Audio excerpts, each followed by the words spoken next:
Magandang araw po, welcome po sa aking channel, Noob9 TV. Patalasasan po, meron po ba kayong mga properties na napapabayaan or non-performing assets? Plan nyo ibenta, pero wala kayong oras sa pagbenta nito. Kung ito'y pagkakatiwala nyo po sa amin, tawag lang po kayo sa aking numero, usap po tayo, gawin ko po ng video for free. Yes, libre po, wala po kayong babayaran. Tutulungan pa namin kayong mabenta ang inyong property. Kami na po bala sa marketing, sa boosting or paid ads. Even sa tripping, hindi na po kayo mapapagod sa pag-entertain ng mga buyers. Kami na po bala sa lahat. Tawag lang po kayo.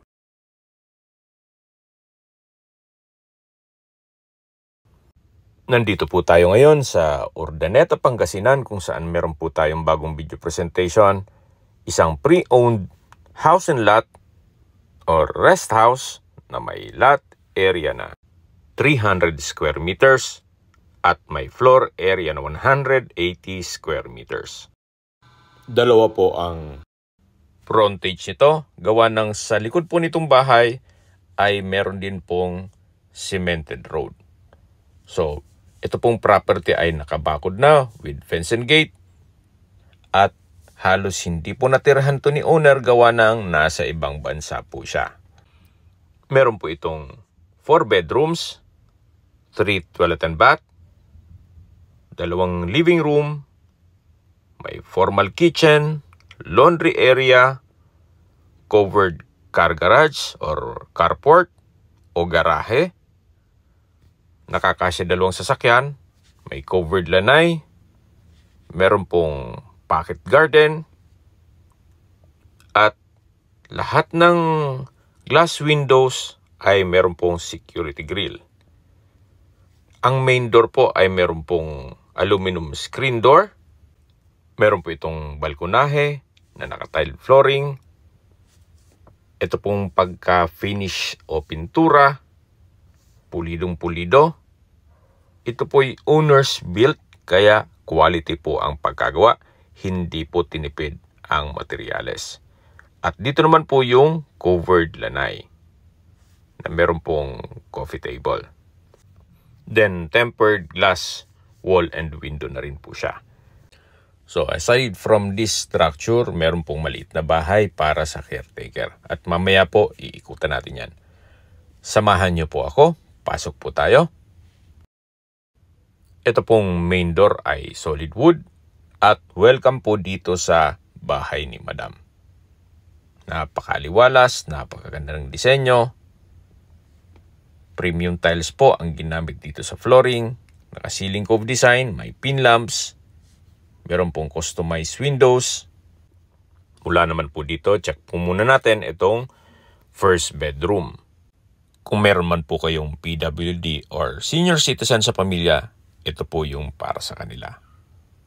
So ito po yung master's bedroom na meron pong living area. Napakalaki po ng espasyo. Naka-ceiling cove design. May pin lamps. Meron pong malaking sliding glass window na may security grill. Maayos naman po ang pintura ng ceiling at wall. Pulido. At tungkol naman po sa mga gamit na nakikita nyo, pwede naman po kayong makipag-negotiate kay owner. Lipat po tayo dito sa kabilang side nitong kwarto kung saan meron po itong walk-in closet and drawers. Naka-soft close hinges po yan. At mula naman po dito, ito naman po yung toilet and bath. Napakalaki ng espasyo. Maayos ang toilet fixtures. Naka-tile bathroom wall. Meron pong bathtub. Halos hindi rin po yan mga gamit. Gawa ng nasa ibang bansa si owner. At meron din po itong bathroom window na may security grill. Ito naman po yung shower enclosure na meron pong overhead shower. Then naka-tile bathroom wall na rin po. So dito naman po yung bathroom countertop na meron pong vanity mirror at bathroom sink.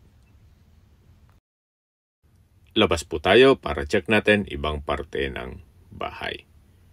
So ito po yung master's bedroom or first bedroom nitong bahay. Paglabas nyo po, yan po yung salas or living area at dito naman po yung formal kitchen. Naka-tile flooring, naka-ceiling cove design, may pin lamps, pendant lamps, meron pong island, naka-quartz kitchen countertop, na meron pong stainless sink with faucet, at dito naman po meron pong mga kitchen cabinets and drawers. Napakaganda po ng disenyo. Meron din po itong range hood at wall-mounted kitchen cabinets. Pinturado na rin po ito. Naka-tile kitchen wall na rin po ito at quartz kitchen countertop. Bago po natin check itong dining, ito po munang common toilet and bath. Ito pong common toilet and bath ay maayos naman toilet fixtures, naka-tile bathroom wall, meron pong vanity mirror, then bathroom cabinet, at meron pong bathroom sink with faucet. Meron din po itong overhead shower at naka-tile bathroom wall na rin po ito. Labas po tayo para check natin ibang parte ng bahay. So mula po dito, ito po yung dining area kung saan malaki naman ang spasyo, naka-ceiling cove design, maganda kombinasyon ng mga kulay, ng pintura, at naka-tile bathroom wall na rin po. So mula po dito sa dining area, ito naman po yung dirty kitchen. Naka-tile kitchen countertop, meron pong stainless sink, meron pong wall-mounted cabinets, at meron din pong maliit na glass window. At pulido rin po ang pagka-finish ng pintura. Naka-tile flooring na rin po ito. At mula naman po dito sa dirty kitchen, meron pong access door papunta dito sa likod ng bahay. Ito po yung tinutukoy ko sa inyo na maliit na structure para sa kasambahay or caretaker. At mamaya po, iikutan natin yan. So, ito po ulit yung service area or dirty kitchen. At ito po yung dining area. Then, sa dulo po yung formal kitchen. Then, dito po sa gilid yung common toilet and bath. At dito naman po meron pong hallway kung saan maayos naman ang pintura ng ceiling at wall. Meron din po itong laundry area. Dito po sa laundry area ay meron din pong tiled countertop na meron pong stainless sink. Ito po yung second bedroom kung saan sakto lang po. Hindi naman siya ganun kaliit at hindi naman ganun kalaki. Maayos din po ang pintura ng ceiling at wall at meron din po itong wardrobe from floor to ceiling. Paglabas niyo po dito sa kwarto, matatanaw niyo yung dining area at ito naman po yung hagdan papunta dito sa taas.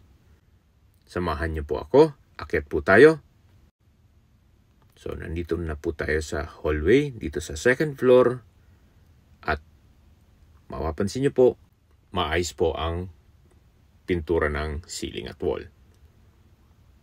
Naka-tile flooring. Napakalaki po ng spasyo kaya kung sakaling big family po kayo, pwede po itong gawing 2 bedroom. Pwede rin gawing music room, study room, stock room, or depende po sa inyo kung anong maging purpose nyo. Dito gawa ng napakalaki naman po ng spasyo. Meron din po itong toilet and bath kung saan meron po itong vanity mirror, bathroom sink, bathroom cabinet, water closet, at meron din po itong overhead shower. Naka-tile bathroom wall na rin po dito at maganda rin ang disenyo. Bababa po tayo para check natin ibang parte ng bahay. So ito po ulit yung hagdan, naka-concrete staircase, at maayos naman ang pintura nitong wall. Then ito po yung second bedroom at yung laundry area. Ito po yung hallway, then ito po yung dining at yung formal kitchen. Yan po, napakaganda po nitong property. Gaya po ng nasabi ko sa inyo, ito'y pre-owned. Gawa ng nasa ibang bansa po si owner. Sa ngayon po, mache-check na natin itong maliit na bahay para sa kasambahay or caretaker. At ito pong maliit na gate na nakikita nyo, yan po yung tinutukoy ko na another frontage. May daan din po dyan or concrete road. So ito po yung kitchen nitong maliit na bahay. Nandiyan na rin yung service area. So far, maayos din po. Wala kayong ipapagawa dito.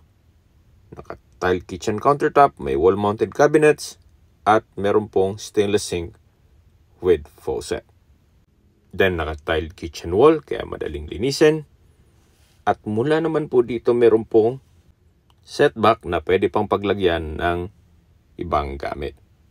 At may access na rin po dito papunta sa garahe. Kahit po dito maayos ang pintura. At dito po sa garahe naman ay kakasya ang dalawang sasakyan. Yan po, mapapansin nyo, kahit itong pintura ng bakod, maayos, pati ceiling, malaki na naman ang espasyo.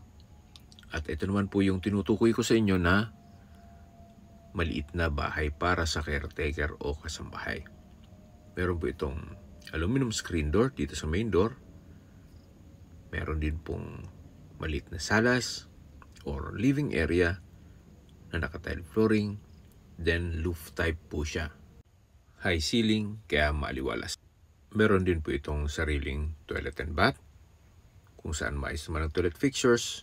Meron pong shower enclosure at overhead shower. Naka-tile bathroom wall na rin po ito. Then ito po yung stairs kung saan ito ay naka-wooden staircase at wooden handrail. Nandito na po tayo sa taas kung saan meron po itong glass window. At sa spasyo naman po, sakto lang. At dito naman po yung open below, kung saan matatanaw nyo po yung salas or living area. So far, maayos din po itong structure. Wala po kayong papagawa dito. Bababa po tayo para check natin ibang parte nitong property. At mula po dito, matatanaw nyo yung salas or living area na naka-tile flooring at maayos ang pintura ng ceiling at wall. So, labas po tayo. Ito po yung garahe. At meron pong daan naman dito papunta sa likod ng bahay. Meron din po itong pocket garden.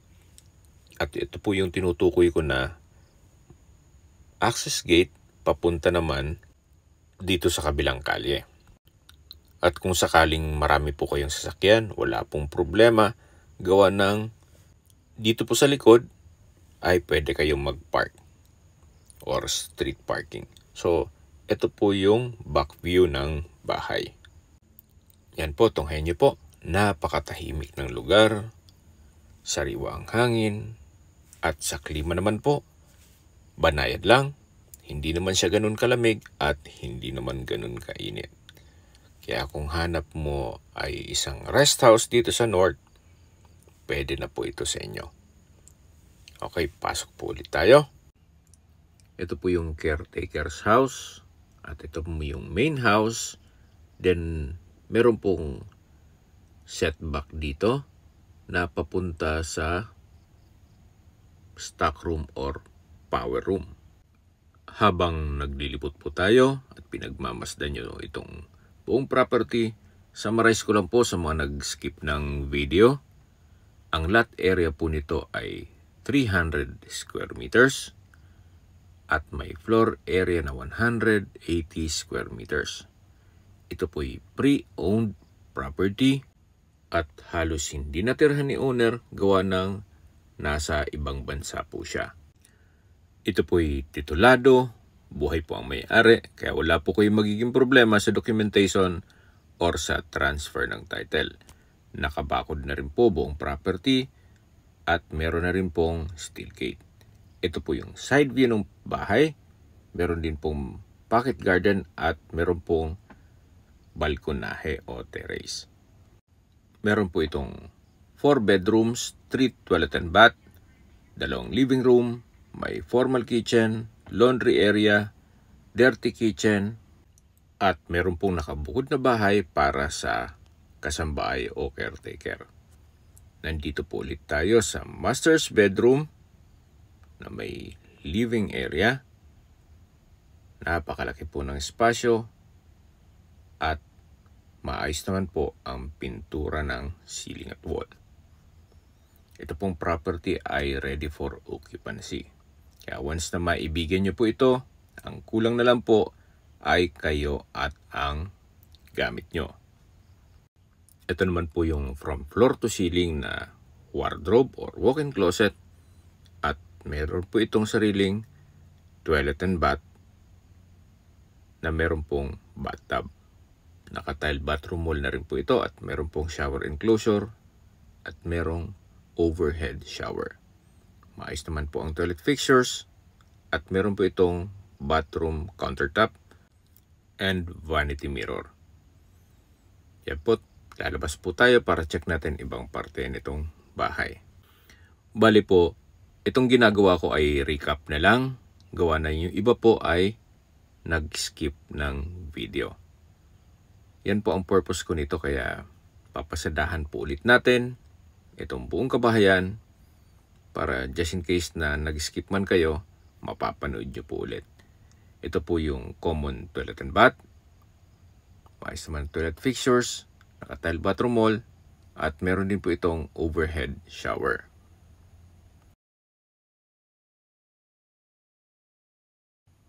At dito naman po yung dining area. Naka-ceiling cove design, naka-tile flooring, at ito naman po yung dirty kitchen. Meron pong wall-mounted cabinet, at dito naman po yung access door papunta dito sa likod ng bahay. Okay, sa distance, location at travel time portion na po tayo. Mula po sa public market ng Urdaneta, ang distance is 3.1 kilometers at ang travel time is 12 minutes. Mula naman po sa SM Urdaneta, ang distance is 2.9 kilometers at ang travel time is 9 minutes. Mula naman po sa Urdaneta District Hospital, ang distance is 2.1 kilometers at ang travel time is 6 minutes. Lagi ko pong ulit-ulit na sinasabi sa inyo sa kada video ko na dapat i-consider nyo sa paghanap ng property yung meron pong malapit na hospital. Hindi ko naman po sinasabing sakitin kayo, kundi yan naman po ay for emergency purpose lang po. At mula naman po sa Urdaneta University, ang distance is 4.4 kilometers at ang travel time is 14 minutes. Nandito na po tayo sa second floor kung saan ito po yung tinutukoy ko kanina na pwedeng gawing 2 kwarto. So pwede po itong gawing study room, music room, or stock room. Meron na rin po itong sariling toilet and bath.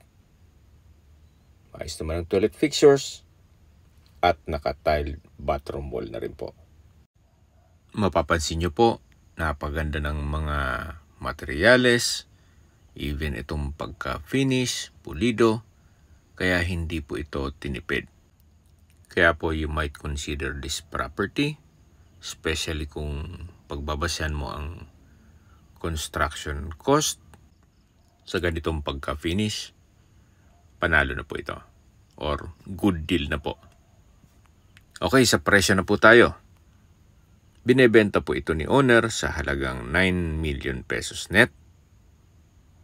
Kung may mga katanungan po kayo o gusto magpaset ng tripping dito sa property ito, tawag lang po kayo sa aking numero. At sa mga kababayan naman natin nasa ibang bansa, meron po akong Telegram. Sa mga iPhone user naman, meron pong iMessage. Meron din pong Imo, Skype, Viber at WhatsApp. Same number lang po, 0917-316-3399. Sa mga nagtatanong naman po ng aming Facebook, meron po aming Facebook page na Nov9TV at Facebook Real Video. Meron din pong TikTok at Instagram. May ibang YouTube channel po kami, the Nov9TV channel, Nov9TV Listings, Nov9TV On The Spot, Nov9 TV Updates at Nov9 TV House Rental. Sana po naibigyan nyo ang video presentation. Paki-like and subscribe na lang po sa aking channel para ma-update din po kayo sa aking future listings. Kung sakali po hanap nyo yung mas malaking sukat ng lupa, meron din po kami ibang listings na pwede nyong pagpilian. Huwag po kayong mag-atubiling tumawag sa amin. Then, let us know your budget para malaman namin kung anong property pwede naming ilog sa inyo. Sa lahat pong viewers, subscriber at nagtiwala po sa amin, salamat po sa suporta. Ingat po kayo lagi at yung pamilya. Maraming salamat po.